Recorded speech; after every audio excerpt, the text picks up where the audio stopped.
আলাইকুম। আমার হাদি ভাইয়া শুক্রবারে নামাজ পড়তে গেছিল, রিক্সায় চড়ে বাড়িতে যাচ্ছিল, সন্ত্রাসীরা মাথায় গুলি মারিছে।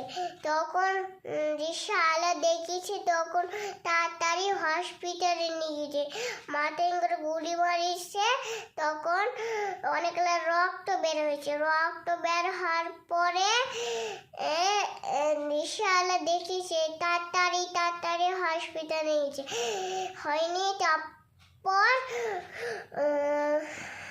তারপর বিদেশে নিয়েছে, হয়নি। তারপর অনেকগুলো মানুষ দোয়া করছে, মাটি দিয়ে আসছে।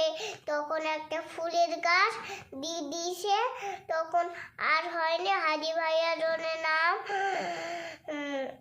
কি বাবা? সুইথাদি।